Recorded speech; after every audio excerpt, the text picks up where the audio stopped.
So here it is. This is basically Christmas Eve for Bethesda fans everywhere.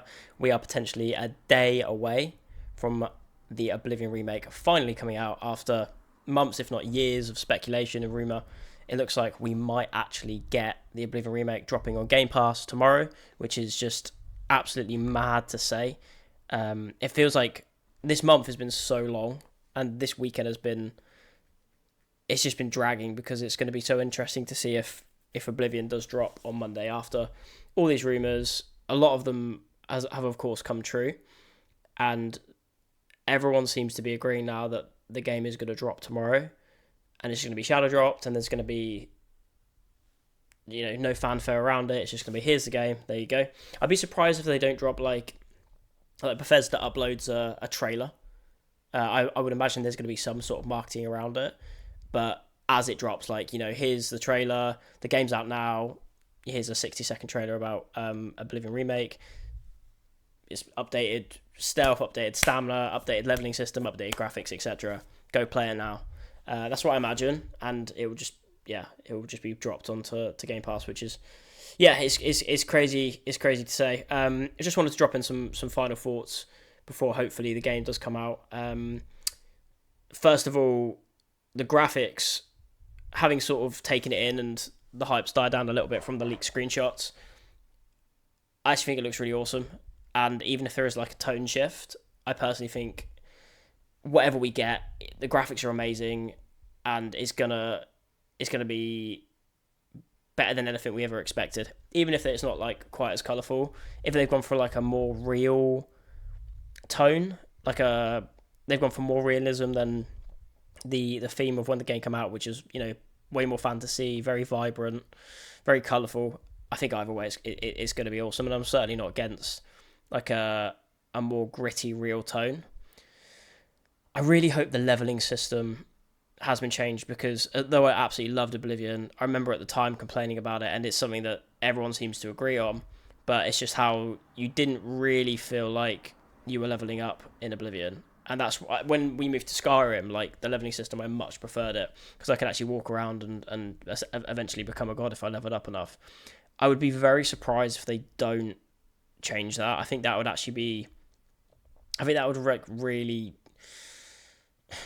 I don't know. I don't want to say like dampen the excitement, because just getting an Oblivion remake is amazing. But I'd be very, very surprised if they don't change the leveling system, and I think it would disappoint a lot of people. And it would probably put a lot of people off playing it again, just because the leveling system was so frustrating and it was just a bizarre design choice.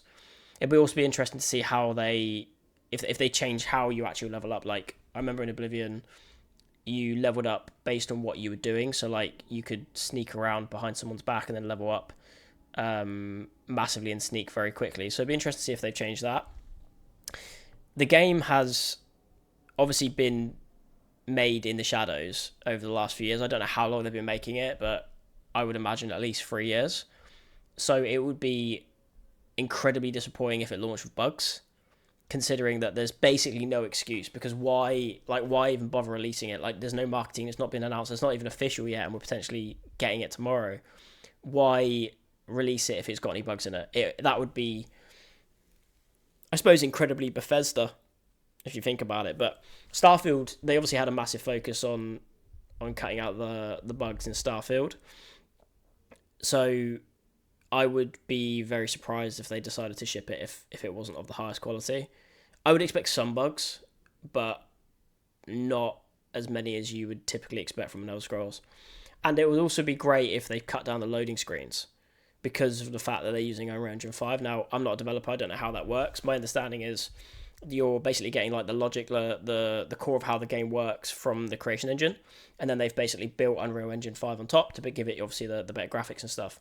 But I would hope that they can sort of pull the power from Unreal Engine 5 and do stuff like if you've ever played the Open Cities mod in Skyrim, it's a game changer. It was for me anyway, like just being able to like go into towns and not have to go through a loading screen and like break the immersion a little bit. That was fine, 15, 16, 17 years ago. I don't think you can really get away with that now, unless the game is absolutely incredible. So I would hope that they've worked on the loading screens. All the loading screens are just, they're there, but they're like a split second.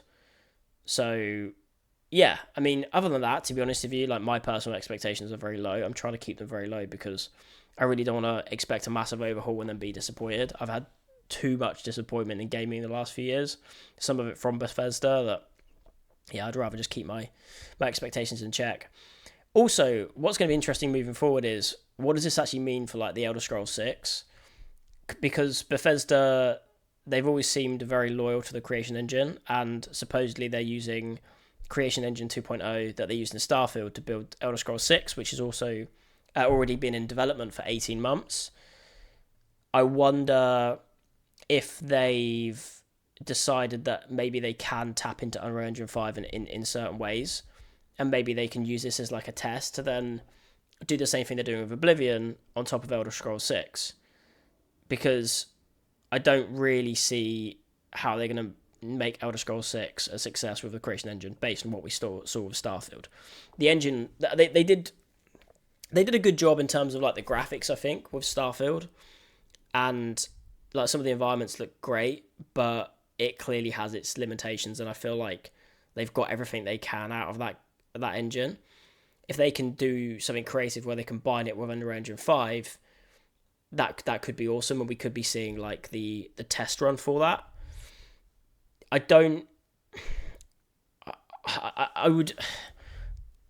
find it interesting how they're doing this in the sense that it could really make Elder Scrolls 6 look even more dated. Like, imagine they release the Oblivion Remake, and then 2.5 years later we get Elder Scrolls 6, and Elder Scrolls 6 looks and plays worse than the Unreal Engine 5 remake of Oblivion. That just would not look good. And it really wouldn't surprise me if that's what they're going to do. I don't know if it's possible, but I don't understand if the Oblivion Remake looks as awesome as we all hope it is and plays as awesome as we all hope it is going to. I don't know how you could do that and then take a massive step back with Elder Scrolls 6. So, will it like show up the Creation Engine? It's going to be fascinating to watch to see what happens. All depending on obviously how the Oblivion Remake, how it looks and how it plays, or is it just going to feel like Oblivion and just with like a better graphics? But even that, I mean, from what we've seen, the graphics look really good.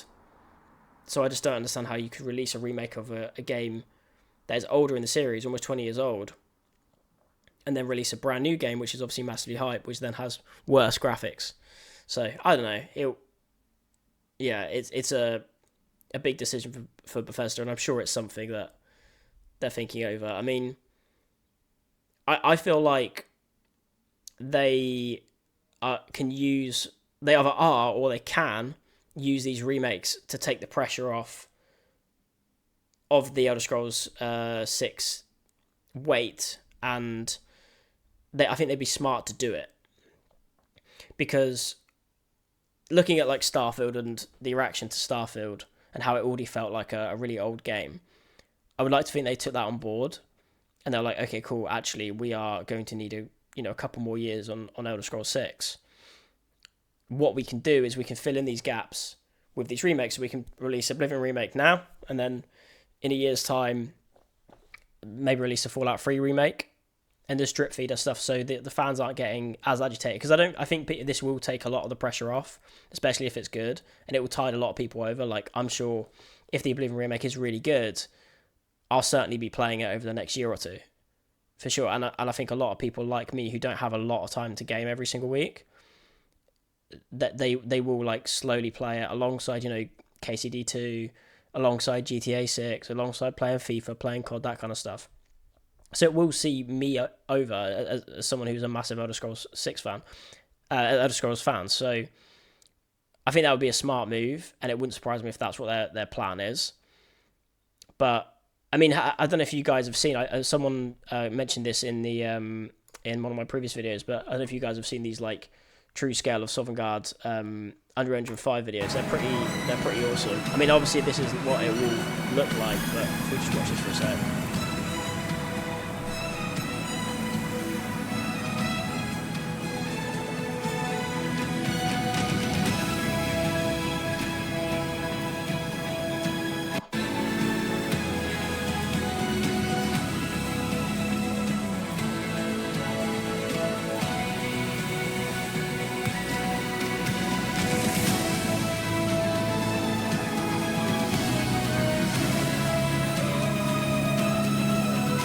mean, these obviously the scale wouldn't be that size, but I don't see why it couldn't be like half that size in for a modern day 2026 2027 game. And this is the kind of stuff that you're going to be able to do with Unreal Engine 5. So as the games develop and they evolve, it's just going to make Elder Scrolls 6 worse and worse. Like what's when The Witcher comes out, I wouldn't be. I've played The Witcher 3 and the cities are amazing. That's a 2015 game, and it just made Starfield look laughable. So give it another few years, it's just going to make Elder Scrolls 6 look even worse. So I do feel like they have to do something. They have to do something with Elder Scrolls 6. They can't. I don't think they can just use a creation engine based on what we saw with Starfield, and then hopefully these are those steps towards that. So yeah, I just really hope we get the Oblivion Remake tomorrow, because I feel like it's dragging out now and everyone knows about it. It's the worst kept secret in gaming. It's a shadow drop that isn't a shadow drop. I feel like they've leaked it on purpose as well, and if they have, it's very good marketing, because obviously content creators are creating loads of videos about it and everyone knows about it now and everyone's talking about it and they're wondering if is it going to drop tomorrow. So if it doesn't drop tomorrow, it'll be very disappointing. But I think it will. I think enough people now in the know have sort of confirmed it. And, you know, you've got people like Eurogamer jumping on it. You've got big YouTubers talking about it all the time. I don't see a world where it doesn't drop next week. Maybe not Monday, but I think it will drop next week. And yeah, hopefully it's good, and hopefully it's just not another massive disappointment. But yeah, it's going to be fascinating to see what everyone thinks about it. And hopefully it's a big step in the right direction for Bethesda. And this is the start of their comeback.